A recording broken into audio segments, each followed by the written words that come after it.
I had to learn how to bunny hop. Right, I had to learn how to bunny hop. Yeah, so and then you got the what was it? The typewriter. That's what they call it. Yeah, my homegirl call it that. The typewriter. And then I remember when I first learned how to jump in from inside already. That's it, that's all. That's it, that's all. Tell me how you feel. That's it, that's all. That's it, that's all. Black excellence at its finest. How that skin glows, she's a true diamond. With the world at her back, she's still smiling. Never let that crown till she stays thriving. That's it, that's all. That's it, that's all. Keep it real. That's it, that's all. That's it, that's all.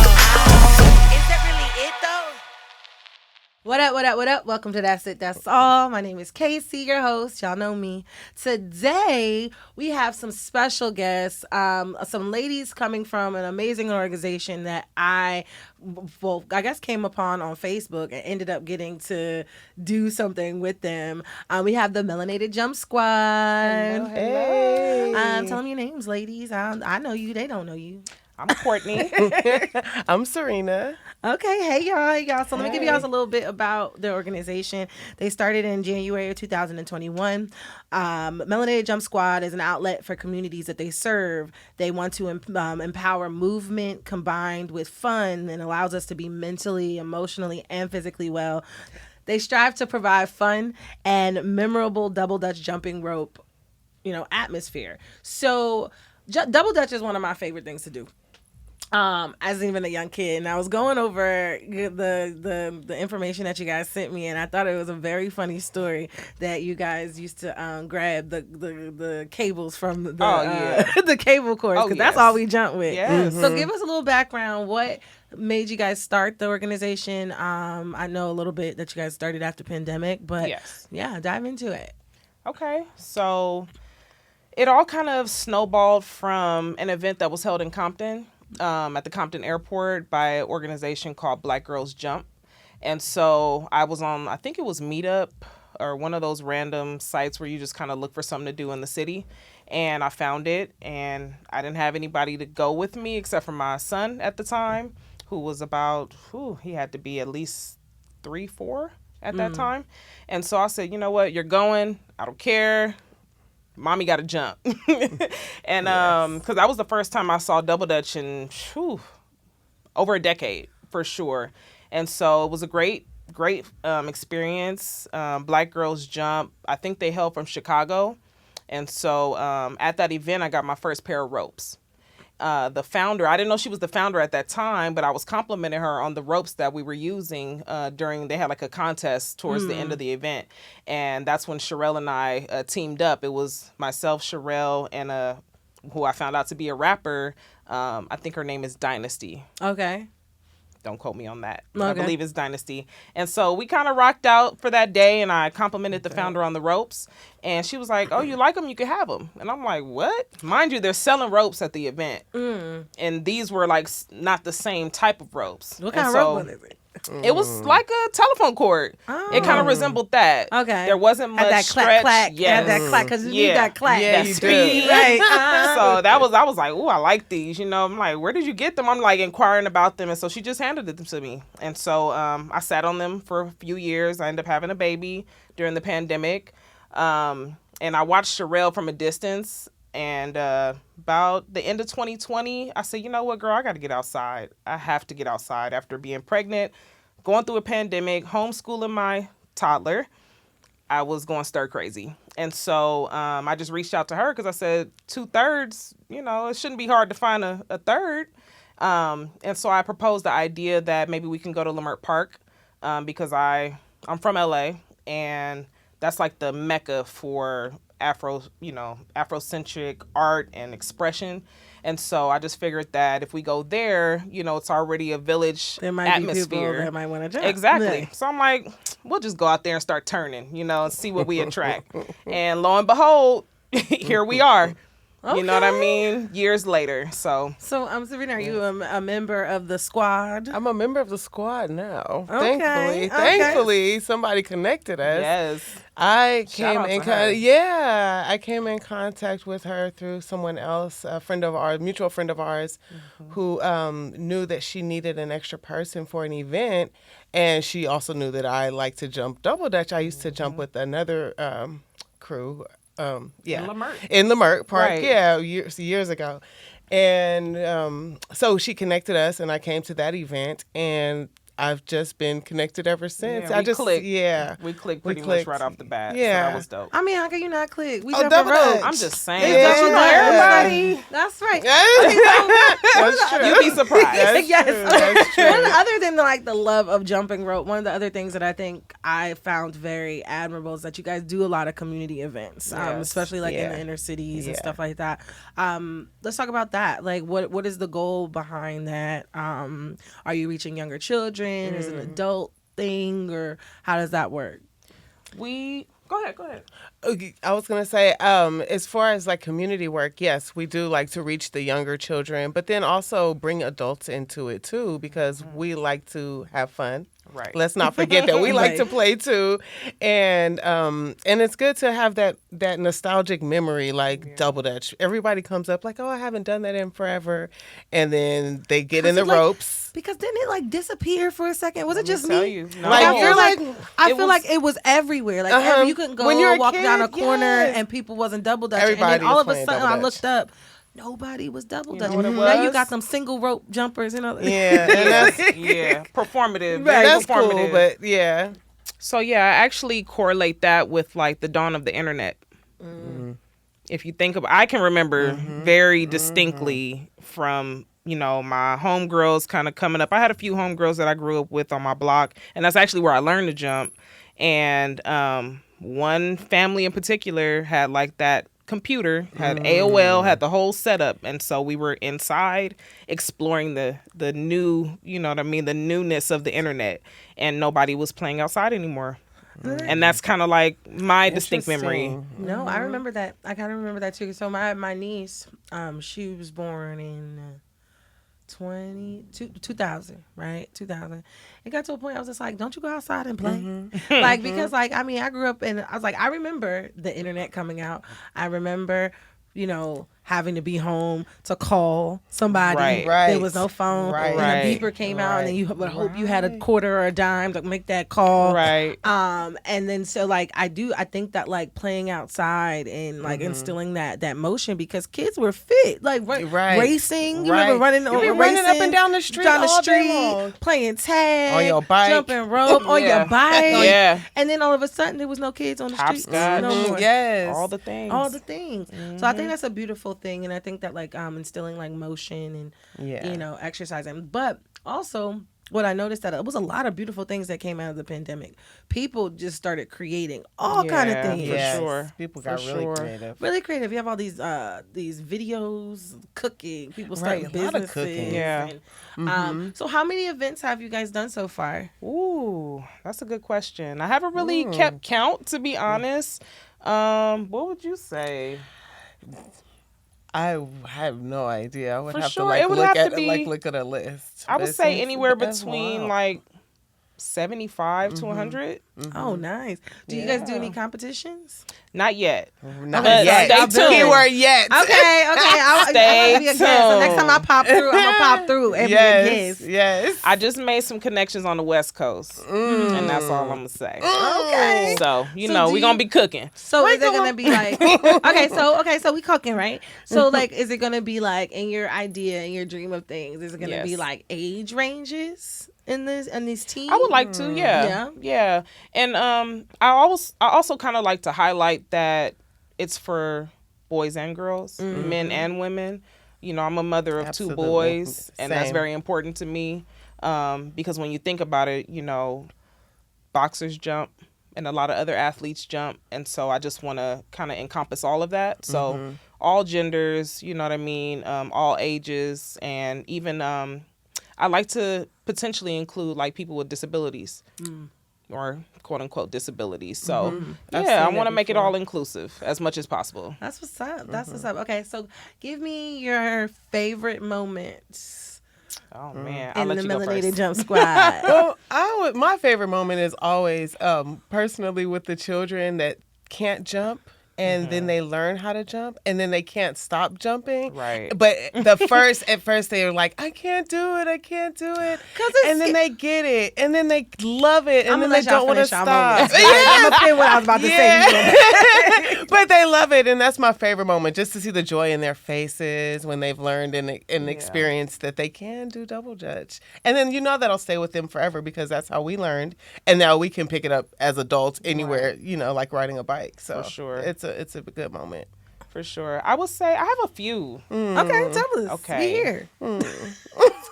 I would have to say, I think the event where we met, Yeah. that was a pretty dope experience. It was a large event put on by the Getty Center, and they had like pop-up museum exhibitions throughout LA County. And so we were included in the one that was hosted at Crenshaw, or for the Crenshaw area. And so that was a pretty big deal for me. You know what I mean? So that was really cool. I would have to say Private School Village. That's Shout a out. pretty big organization, and they have shone a light on us that I feel like has just like kept getting brighter. And so every time that we kind of encounter their village, it's really dope to kind of like see the kids that we've mentored, or just, Yeah. we're getting to see them grow, you know what I mean, as we grow. So that's pretty cool. And then I think this is pretty dope. Like, Hey. this is my first experience at a podcast or whatever. And so this is just like making history, you know what I mean, for our organization. That I think because I had I'm gonna show y'all the video. People on YouTube, I have ran into them, or I'm in Lamert Park. Their hub. I was shopping. I had I know that's right. I was shopping. I was shopping. I was like, ooh, black owned business, whatever.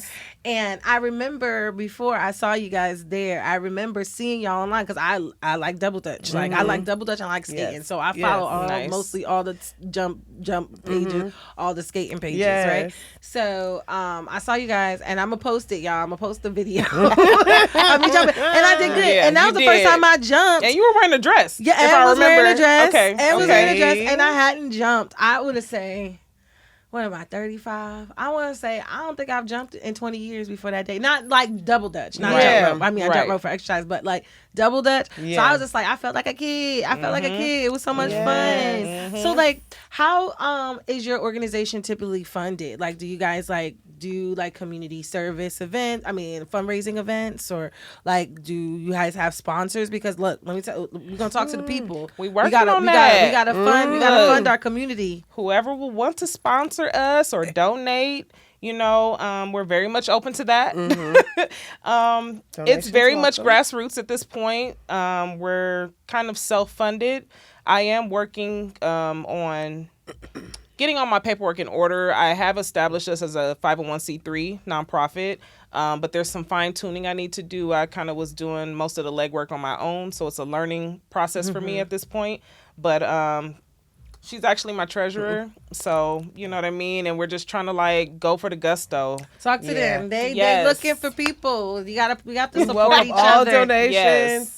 all Yes. assistance. Melanated Jump Squad on pretty much all platforms, Cash App, you know what I mean, Instagram, Facebook, however you want to reach out. So, all right. So what we were talking about. So you talked about how you guys double dutched as kids, right? Oh, let me tell you what I was going to tell you about the kids. Okay, go Before back. I forget. You said about kids are scared. Yeah, we scared. You remember getting popped with them Yeah, ropes? yeah. I will never forget though. Getting Yeah, your especially first, with the getting your first the lick cord with right. a cable. Yes. Right.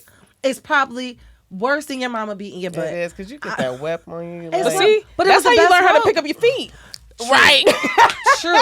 And It's kind of cruel, Right. but you know. it was a thing. It was a cultural thing, right? Right. You wait for the cable man. And like, Mr. Cable Right. Man, can I get some rope? Right. And they would be so quick to cut us this rope. Like Oh, wow. So I didn't even know where the rope came from. Now I think I Right. just Right. Did you ever go to the cable man? No, we used the actual telephone cords. yes, that that's you, what we you know how used you too. plug them in the wall. Oh, yes, in the yes, house. So the yes. long ones. No. Yeah, we used that's those what we and used cut too. them. It was the cable guys, the PSC&G. That's jerseys. Oh, wow. PSC&G, and it's when they would come around in the trucks, they would be fixing the wire, and they'd have it on the truck, and it'd be like Yeah, this. little spools. Little Yep, spools. yep, And you're like, can we get some rope? And they would cut us a rope. Oh, And That's love. That is. yeah, I mean, I don't think they would do it now, but like back in like the 90s, Right, and the early right. 90s, they was cutting rope for us. I think about it. That's how That's none of them got sweet. fired for is missing so sweet. inventory. Right.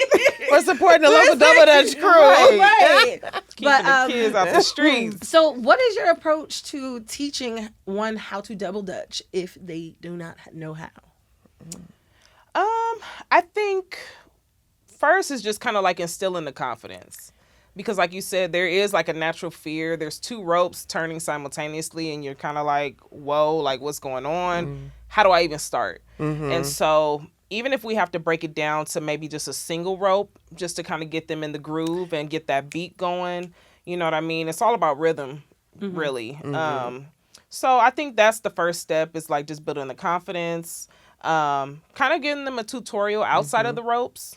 Or maybe just giving them an example of what it actually looks like in real time and then breaking it down slowly from there. So there's different methodologies that I feel like we use. Yeah. And then once they get in the rope, once they get the rhythm and get in the rope, then I think it's best to start with like 2 feet, like bunny hopping, double time. So, but you know what's funny? When I was learning, bunny hopping was hardest. Yeah. It was harder for me. You think so? It was harder for me. I don't know why it was harder for me, but it was something about maybe the way my brain worked. It was like, if I'm jumping single rope, then I can do one foot. But if I'm doing it, I need to do two. But I don't know. I don't know. I mean, I know how to do it now. Yeah. But like when That's I was interesting. learning. I don't think I learned bunny hopping either, though, because I had to learn how to bunny hop. Right, remember I had to learning learn how to bunny hop. Yeah, so And then you got the, what was it, the tight rider? That's what they called it? Yeah, my homegirl call it that. The tight rider. And then I remember when I first learned how to jump in from inside already. Like in front of the turn, the person that's turning the rope. Oh, yeah. And When you right stand in there. front of it, like, I didn't learn that until I got grown. No, I learned It took that. a while. I don't know. It was definitely one of those tricks. It took a couple tries, but once you got it, but that was very distinctive on a good turner. Yes. Because let me tell you something. Turning Speak is not on it. created equally. True. And it's like spades, on right? it. Yeah. If you Speak on can't it. play, you can't turn because it's lazy turners. Like I can't jump properly if you're not turning properly. It don't even work. Or people that's turning off beat. That was the one. Listen, You be turning double. no shade. You know what I'm saying? But yeah, that's, I mean, it's everything. Well, I mean, that's something to think about when you in these competitions. Yes. Who the strongest turners? Right. Who got the And arms? who's it turn good together? Because some people can turn, but then maybe they don't turn good with another Exactly. person. Right. I couldn't do, like the lopsided ones, like that short one. It's a tall person. Like y'all can't. That don't turn work. together. It don't work. It don't work. Look at the arch. Like we high over here, Right. over there. No, it's right. aerodynamics. Right, For real. Like, right. if that arch not right, I know I'm not gonna have a good It's job. not Right. gonna work. You're gonna hit me on the gonna back work. of my head. Right. It's not gonna be good. It's not gonna work. I don't want to feel this. Right. But like, have you all seen like a difference in how like the squad has affected people, especially in your community? Like that's a big thing. Being able to give back to your community in something different, like just to say, hey, come exercise, come play. You use the word play. Yes. And I think that's important. So Yeah. like, how has that been for you? Like being that you're like, I guess you said you were grassroots, like up and coming in the community as becoming a staple, because I see people post you guys all the time. That's love. I love that. Because there's so much going on that I'm like, I don't even know how people find us these days, but I love that we're popping up everywhere. But I guess I would just say it's really humbling and it's a beautiful thing to see like mothers and their children being able to jump, like women that are usually within our age range that have the same memories that we had or experiences, and their kids know nothing about it. And so it's a way for, to kind of bridge that gap. It brings joy. It just brings them closer. And so I think that's been the biggest thing that I've seen in terms of like community. And let me not forget to shout out Queen Amina, because she was the one that gave us our first space to actually jump right in Where front of was her that? shop. That's in Leimert Park. Okay. So that was during the pandemic when the streets were kind of closed off and everything was just very, Ghostly. spaced out and like a ghost town. And she, without any hesitation, like showed us so much love, didn't like charge Shout out us or Queen you know what I Amina. mean. Did she jump? She jumped. Hey. She jumped. So just when you say community, that's like evident of like we probably would never have even gotten this far had it not been for that seed that was planted. You know what I mean? So just those things kind of come to mind. Yeah. Well, that's amazing. I mean, I feel it. I feel like, even with this show, like for me, it was very important to highlight the things that are going around, not only in the world for Black women, Black people, Black communities. And it's so nice to see that people are going out their way for, the betterment of our people in whatever form, whatever shape that they decide to choose. And I think Double Dutch is amazing to even have been brought to the table, because for a while it's almost a forgotten art. Like if you're not in it, but it really is an art. It's an art form, and it's not the easiest thing to do. But once you get it, it's very addicting. You got it. It's like, and it's fun. You don't want to stop. You don't want to stop. It's a workout. Like you said, it's fun. A good workout. But I also kind of like to highlight that it's a sport. And I don't know if many people know, but it's actually going to be in the Olympics. Come on. So, Get there's your team things ready. I know. Melanated We're Jump trying, Squad. girl. Get your We're trying, feet ready. girl. Get your feet ready. Get your team. But yeah, it's serious. But it also reminds me, brings me back to a memory, like drill teams. Y'all remember when drill man. teams? Yes. Oh, competition. Like, where they Black go? Like, Diamond. Yeah. What? we were like, Oh, I was so mad. I couldn't Shout out join. your crew. I couldn't join either. They wouldn't let me on. They wouldn't let me on. I tried so bad. There was two.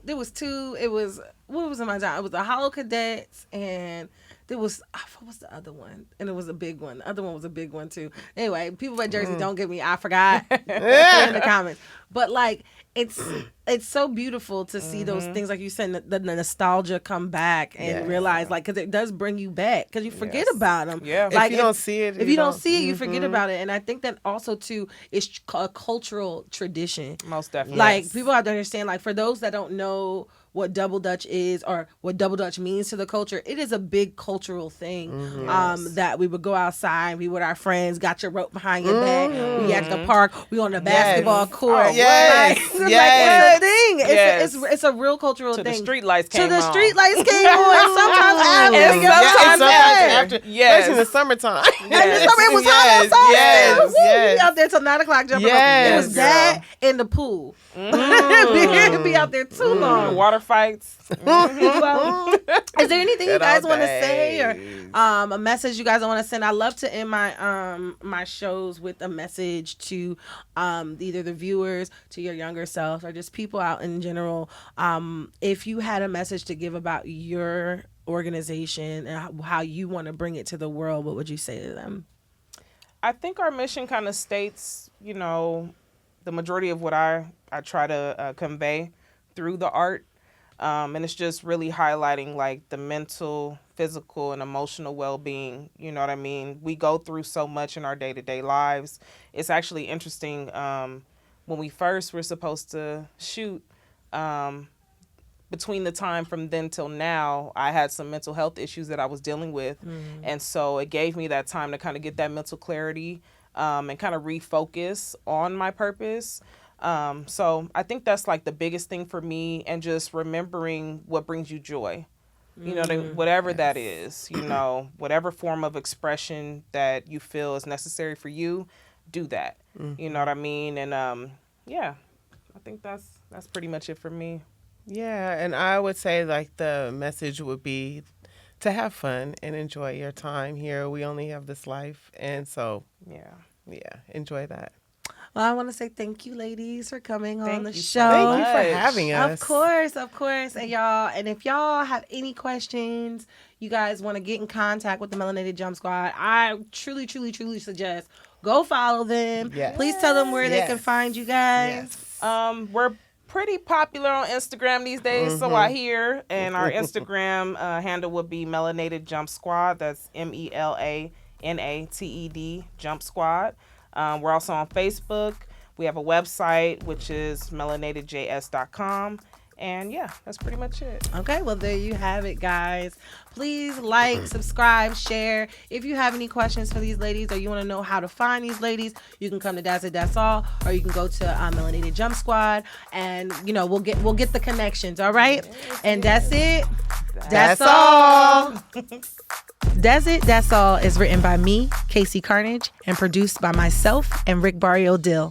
Associate producer, Bri Coorey. Assistant producer, Larissa Donahoe. Audio and video engineering and studio facilities provided by S.L.A.P Studios LA, with distribution through our collective for social progress and cultural expression, S.L.A.P the Network.